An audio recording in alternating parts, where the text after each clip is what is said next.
Hello students. मैं Sandeep Kumar, assistant professor, राजकीय national महाविद्यालय सिरसा।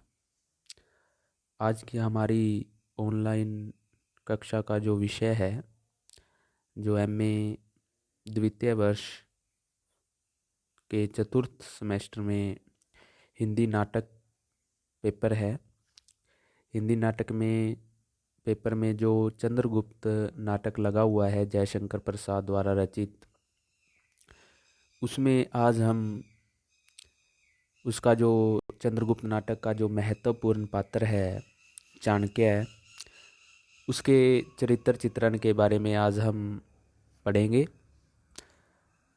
तो सबसे पहले हम थोड़ा सा चंद्रगुप्त नाटक के बारे में पढ़ लेते हैं। चंद्रगुप्त नाटक जो है वो जयशंकर प्रसाद द्वारा रचित है और यह पूरा नाटक जो 4 अंकों में समाप्त होता है। ये जो चंद्रगुप्त नाटक है उसमें कुल 4 अंक हैं। पहले अंक में 11 दृश्य हैं, दूसरे अंक में 10 हैं, तीसरे अंक में 9 हैं और चौथे अंक में 14 दृश्य हैं। पहले तो ये अंकों में विभाजित किया गया है, 4 अंकों में समाप्त हो जाता है ये नाटक। फिर आगे पहले अंक में जैसे 11 दृश्य हैं, दूसरे में 10 हैं, तीसरे में 9 हैं और चौथे में 14 हैं। तो इस प्रकार यह पूरा नाटक 44 दृश्यों में पूरा हो जाता है। इस नाटक में कुल जो है 44 दृश्य हैं। उसके बाद इस नाटक के उद्देश्य के बारे में थोड़ी चर्चा कर लेते हैं कि जो चंद्रगुप्त नाटक की कथा है, इस कथा का मूल उद्देश्य जो है वो विदेशी यमन आक्रांताओं जो सिकंदर है उसको पराजित करके भारत की जो विदेशी आक्रमणकारी सिकंदर है, सिकंदर को पराजित करके भारत में एक अखंड शक्तिशाली साम्राज्य की स्थापना करना और चंद्रगुप्त मौर्य को उस साम्राज्य के अधिकारी के रूप में प्रस्तुत करना रहा है। कि इसका यही उद्देश्य है इस चंद्रगुप्त नाटक का कि जो विदेशी आक्रमणकारी सिकंदर है उसको पराजित करके भारत को एक अखंड शक्तिशाली साम्राज्य की स्थापना करना और चंद्रगुप्त मौर्य को उस साम्राज्य के अधिकारी के रूप में प्रस्तुत करना रहा है। यह उद्देश्य विस्तृत रूप धारण करके कई आयामों में विभाजित होकर आगे बढ़ता है। इस कथा का मूल उद्देश्य भारत में एक शक्तिशाली साम्राज्य की स्थापना करना रहा है। इस उद्देश्य की पूर्ति में पहली बाधा जो सिकंदर द्वारा भारत पर आक्रमण किया जाना है, इसलिए इस बाधा को दूर करने के लिए प्रयत्न के रूप में इस कथा का आरंभ होता है। और पहले ही अंक के पहले ही दृश्य में इस कथा के सभी प्रधान पात्र चाणक्य, चंद्रगुप्त, सेहरन, आम्बिक, अलका रंगमंच पर आ जाते हैं और इन सभी के अनुकूल प्रतिकूल प्रयत्नों के फलस्वरूप सिकंदर को अपनी भारत विजय की आकांक्षा त्याग कर लौट जाना पड़ता है। तो इस कथा का चंद्रगुप्त नाटक की जो कथा है इसका यही उद्देश्य है कि एक शक्तिशाली अखंड भारत में अखंड साम्राज्य की स्थापना करना। उसके बाद आगे हम जो है चाणक्य के चरित्र चित्रण के बारे में पढ़ेंगे, जो कि इस नाटक का सबसे ही प्रभावशाली जो पात्र है। अर्थशास्त्र के रचयिता चाणक्य जो विष्णुगुप्त, कौटिल्य आदि कई नामों से जाना जाता है कि जो चाणक्य है वो विष्णुगुप्त, कौटिल्य आदि कई नामों से जाना जाता है। अपनी कूटनीति, अर्थनीति व राजनीति से संपूर्ण नाटक का केंद्र बिंदु रहने वाला चाणक्य अपने जो प्रभावी या प्रभावशाली व्यक्तित्व से पाठकों को सर्वाधिक प्रभावित करता है। कि जो चाणक्य है उसका कई नाम हैं उसके। उसे विष्णुगुप्त के नाम से भी जाना जाता है, कौटिल्य के नाम से भी जाना जाता है, और एक विद्वान ब्राह्मण है। कूटनीति, अर्थनीति, राजनीति से जो है सभी को प्रभावित करता है। आगे हम इसके चरित्र की विशेषताओं के बारे में पढ़ेंगे। इसके चरित्र की जो पहली विशेषता है चाणक्य के, कि एक अद्भुत अद्वितीय व्यक्तित्व। इसके चरित्र की पहली विशेषता है एक अद्भुत अद्वितीय व्यक्तित्व, कि जो प्राचीन भारत में शासक क्षत्रिय होता था और उसका मंत्री था वो ब्राह्मण। राजपद वंश परंपरा से प्राप्त होता था और जो मंत्री पद है वो अपने बुद्धि वैभव के द्वारा। भारतीय इतिहास में दो व्यक्ति ऐसे मिलते हैं जिन्होंने ब्राह्मण होते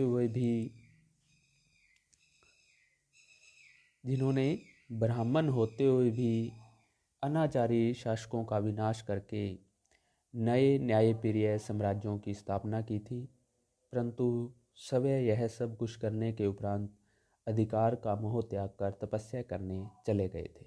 इन दोनों ब्राह्मणों में पहले थे भगवान परशुराम और दूसरे थे अर्थशास्त्र के रचयिता चाणक्य। तो चाणक्य जी ने अपने बुद्धि के बल पर जो है मंत्री पद को प्राप्त किया, और चंद्रगुप्त नाटक का चाणक्य मगध का निवासी और उस युग में विश्वविख्यात तक्षशिला विश्वविद्यालय का स्नातक और अध्यापक है। इसके बारे में जो चाणक्य है वो मगध का रहने वाला है, मगध राज्य का निवासी है, और उस युग के विश्वविख्यात विश्वविद्यालय जो तक्षशिला विश्वविद्यालय है वहाँ से स्नातक है और वहाँ पर अध्यापक का कार्य भी करता है। यह उसका आरंभिक रूप है। वह ब्राह्मण है, अध्यापक है, उसके शिष्य उसके आज्ञाकारी और भक्त हैं। ब्राह्मण और अध्यापक होते हुए भी चाणक्य मात्र अध्यापन कार्य में ही रत न रहकर आर्यावर्त की राजनीति का गहरा पारखी और सूक्ष्म दृष्टा भी है, कि वो राजनीति भी अच्छी तरह से जानता है, न केवल अध्यापन कार्य करता है बल्कि राजनीति में भी रुचि लेता है। उसके यही दो गुण उसे भविष्य में भारत का भाग्य विधाता बना देते हैं। वह भारत में एक शक्तिशाली साम्राज्य की स्थापना करके उसकी बागडोर चंद्रगुप्त मौर्य के सुदृढ़ हाथों में सौंपकर अंत में सब कुछ छोड़कर तपस्या करने चला जाता है। उसका राजनीतिज्ञ अंत में उसके ब्राह्मण के सम्मुख पराजित होकर मैदान छोड़कर भाग जाता है। यही तथ्य चाणक्य को एक आदर्श ब्राह्मण के पद पर आसीन कर देता है। इसी कारण हम उसके व्यक्तित्व को अद्भुत और अद्वितीय मानते हैं। भारतीय इतिहास में ऐसा विलक्षण व्यक्ति दूसरा नहीं मिलता। तो चाणक्य की पहली विशेषता है एक अद्भुत अद्वितीय व्यक्तित्व, कि वो जो है जब चंद्रगुप्त मौर्य को साम्राज्य का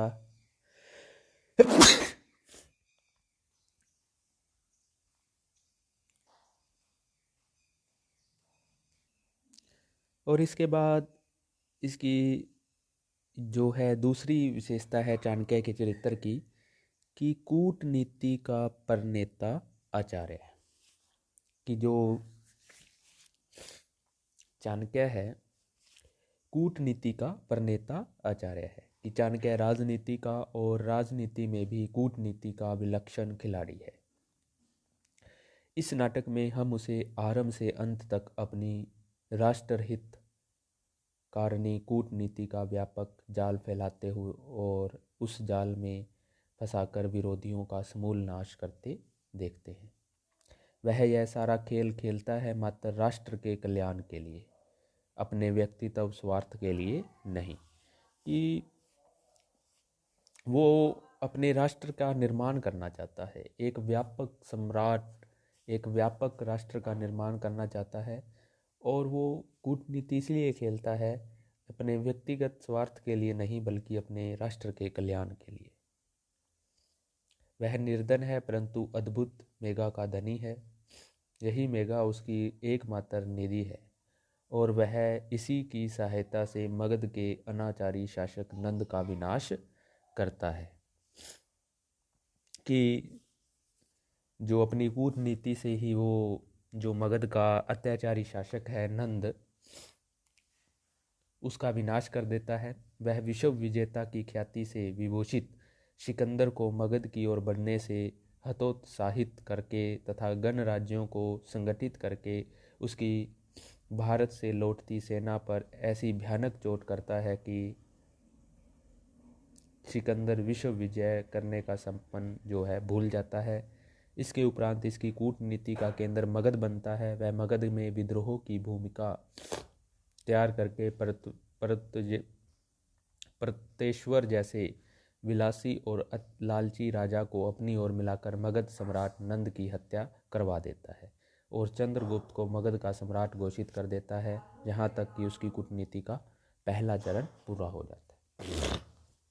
कि जो चाणक्य है कूटनीति का अच्छी प्रणेता है और अपनी कूटनीति के द्वारा ही वो जो प्रतेश्वर है, विलासी राजा है, को अपनी ओर मिलाकर जो मगध सम्राट नंद की हत्या करवा देता है और चंद्रगुप्त को मगध का सम्राट घोषित करवा देता है। तो और अपनी कूटनीति के द्वारा भी जो सिकंदर है, जो विश्व विजेता बनना चाहता है, उसका स्वप्न है, उसको भी जो है विश्व विजेता बनने से रोक देता है।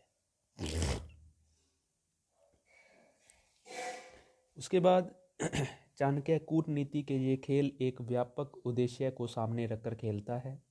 वह कूटनीति का एक खेल अपने स्वार्थ के लिए भी खेलता है। वह संभवतः आरंभ से ही इस उद्देश्य को सामने रखकर राजनीति के क्षेत्र में उतरता है कि काम पूरा हो जाने पर वह जंगल इस जंजाल से मुक्त होकर संन्यास धारण कर लेगा। वह जीवन में दो व्यक्तियों को सुखी और स्वप्न देखना चाहता है, सुहासिनी और चंद्रगुप्त को। सुहासिनी उसकी बाल सहचरी है। उसके प्रति चाणक्य के हृदय में स्नेह की कोमल भावना है, परंतु वह जानता है कि सुहासिनी और राक्षस एक दूसरे से प्रेम करते हैं। राक्षस एक नीति कुशल मेधावी व्यक्ति है, नंद का समर्थक और अमात्य है। चाणक्य सोचता है कि उसकी राजनीति के रंगमंच से हट जाने पर राक्षस चंद्रगुप्त का प्रधानमंत्री बनने की योग्यता रखता है। इसलिए चाणक्य राक्षस को नंद से विमुख करके उसे सुहासिनी तथा प्रधानमंत्रित्व का दायित्व सौंपकर सवै रंगमंच से हट जाने की योजना बनाता है। इसके लिए पहली बार वह राक्षस की मुद्रा हथियाकर राक्षस को ऐसे भयानक जाल में उलझा देता है कि राक्षस नंद का विरोधी बन जाता है। आगे चलकर जब राक्षस पुनः चाणक्य का विरोधी बनकर सेल्यूकस से जा मिलता है तो उसे रास्ते पर लाने के लिए चाणक्य सुहासिनी का उपयोग करता है। अंत में उसे अपने इस प्रयत्न में सफलता मिल जाती है। राक्षस सुहासिनी का विवाह हो जाता है और राक्षस चाणक्य के स्थान पर चंद्रगुप्त का अमात्य बनना स्वीकार कर लेता है। तो ये थी उसकी चाणक्य के चरित्र की कि कूटनीति का प्रणेता आचार्य है। उसके बाद उसकी अगली विशेषता है कोमल प्राण महान आत्मा। चाणक्य के चरित्र की अगली विशेषता है कि कोमल प्राण महान आत्मा। कि चाणक्य उन्हीं लोगों के प्रति निर्मम रहता है जो उसकी सिद्धि के मार्ग में बाधक बनते हैं। इसके विपरीत जो उसके सहायक हैं, राष्ट्रभक्त हैं, राष्ट्र की रक्षा के लिए अपने प्राण हथेली पर लिए उसकी सहायता करते हैं, उनके लिए चाणक्य के हृदय में असीम स्नेह का मतलब उनके प्रति असीम स्नेह लहराता रहता है कि जो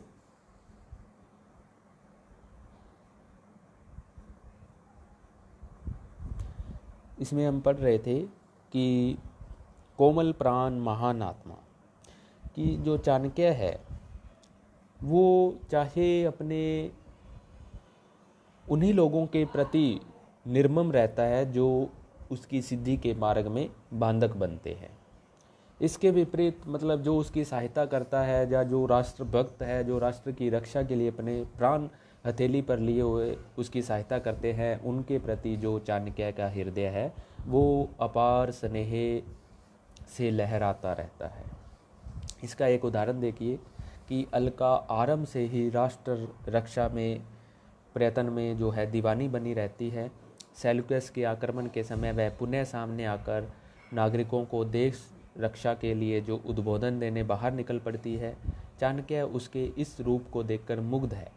आम्बिक भी बहन के इस रूप से प्रभावित होकर आर्य साम्राज्य में सम्मिलित होने की आकांक्षा प्रकट करता है। उसकी बात सुनकर चाणक्य करुणा विचलित हृदय से अलका की प्रशंसा करता हुआ आम्बिक से कहता है, यह मैं कैसे कहूँ, मेरी लक्ष्मी अलका ने आर्य गौरव के लिए क्या क्या कष्ट नहीं उठाए।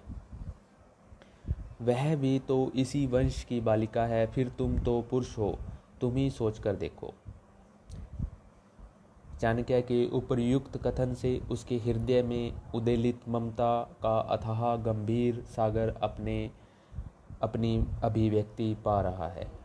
कल्याणी और मालविका की मृत्यु पर रंच मात्र भी न पसीजने वाले इस निर्मम ब्राह्मण के हृदय में अलका के लिए कितने अगाध स्नेह की भावना भरी हुई है, इसका अनुमान लगाना कठिन है। तो नाटक में हमें चाणक्य के एक महान कोमल हृदय का रूप भी देखने को मिलता है।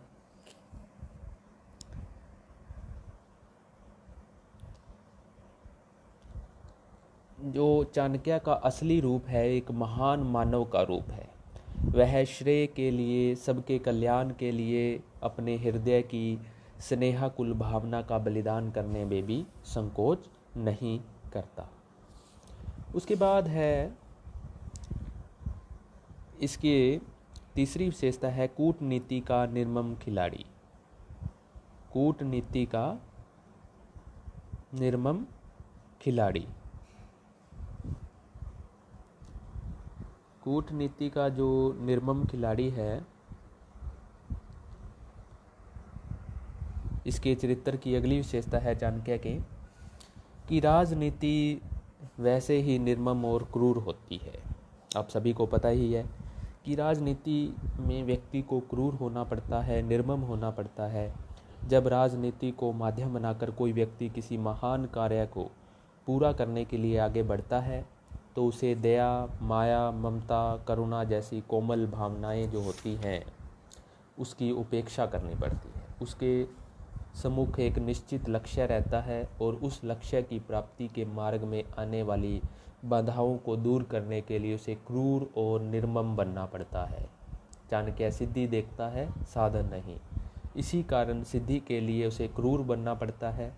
वह चंद्रगुप्त की रक्षा के लिए मालविका का बलिदान कराने में रच मात्र भी संकोच नहीं करता। इसी प्रकार कल्याणी द्वारा प्रतिविश्वर की हत्या और फिर सवै कल्याणी के आत्महत्या कर लेने पर वह निर्मम ब्राह्मण चंद्रगुप्त से कहता है, चंद्रगुप्त आज तुम निष्कंटक हुए।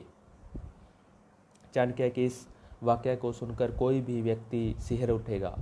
चंद्रगुप्त भी आतंकित सा होकर कह उठता है, गुरुदेव इतनी क्रूरता। यह सुनकर चाणक्य जो उत्तर देता है वह राजनीति के असली रूप को उगाड़कर हमारे सामने रख देता है।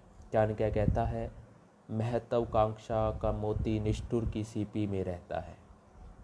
अर्थात महत्वाकांक्षी व्यक्ति को निष्ठुर और निर्मम बनना पड़ता है। इसके बिना महत्वाकांक्षा की पूर्ति असंभव है। यह चाणक्य की राजनीति का मूल मंत्र है, इसलिए उसे अपनी महत्वाकांक्षा की पूर्ति के लिए, सिद्धि की प्राप्ति के लिए निर्मम और क्रूर बनना पड़ता है। आगे है इसके चाणक्य के जो चरित्र की विशेषता है कि एक आदर्श ब्राह्मण है। ब्राह्मण के जो दो रूप होते हैं, उसके व्यक्तित्व के दो पक्ष रहते हैं। एक अन्याय और अत्याचार का प्रतिरोध करने वाले तेज और शौर्य की प्रतिमूर्ति परशुराम का, और दूसरा रूखी सूखी खाकर ही चिंतन मनन में डूबे रहने वाले त्याग और निस्पृहता की प्रतिमूर्ति सुदामा का। हम चाणक्य के चरित्र में इन दोनों पक्षों का समन्वय पाते हैं। वह राजसभा में नंद द्वारा अपमानित होकर परशुराम का रूप धारण कर लेता है और नंद का समूल नाश करने की अपनी प्रतिज्ञा पूरी कर दिखाता है। परतवेश्वर के दरबार में भी उसका अपमान होता है और बार बार अपमान से क्षुब्ध हो चाणक्य का ब्राह्मण तव सवय को धिक्कारता हुआ कहता है, रे पद तलित ब्राह्मण तव देख शुधर ने निगड़ बद किया, क्षत्रिय निर्वासित करता है तब जल एक बार अपनी ज्वाला से जल, उसकी चिंगारी से तेरे पोषक वैश्य सेवक शूद्र और रक्षक क्षत्रिय उत्पन्न हो जाता हूँ पौरव। तो इसमें एक आदर्श ब्राह्मण के रूप भी देखने को मिलता है। अपने चरित्र के इस पक्ष में चाणक्य को मन का असली संतोष और शांति नहीं मिलती। यह सब कुछ करते हुए भी उसका मन इन सब से दूर भाग जाने के लिए छटपटाता रहता है। वह इन कार्यों को ब्राह्मणत्व का आदर्श नहीं मानता। नाटक के अंतिम भाग में वह सुहासिनी के सम्मुख अपने हृदय की इसी छटपटाहट को अनायास ही व्यक्त कर बैठता है। वह कहता है, मैं बड़ा विलंब कर रहा हूँ सुहासिनी, आर्य दंडायन के आश्रम में पहुँचने के लिए मैं पथ भूल गया हूँ। मेघ के समान मुक्त वर्षा सा जीवन दान, सूर्य के समान अबाध आलोक विकरण करना, सागर के समान कामना नदियों को पचाते हुए सीमा के बाहर न जाना, यही तो ब्राह्मण का आदर्श है। मुझे चंद्रगुप्त को मेघ युक्त देखकर इस रंगमंच से हट जाना है। उसके बाद जो चाणक्य है, इस गहन वेदना से भरी आत्मानुभूति के उपरांत भी चाणक्य राजनीति के जंजाल से तुरंत नहीं छोड़ पाता, क्योंकि मतलब एक आदर्श ब्राह्मण के रूप में इस नाटक में उसका चरित्र चित्रण हुआ है कि वो मतलब जब उसे अपने मकसद में वो कामयाब हो जाता है, नंद जो मगध के राजा है, नंद का विनाश कर देता है। उसके बाद जो मगध का राजा बन जाता है चंद्रगुप्त, उसके बाद वो राजनीति से दूर उसको छोड़ना चाहता है और किसी ऐसे स्थान पर जाकर जो है वो तपस्या करना चाहता है।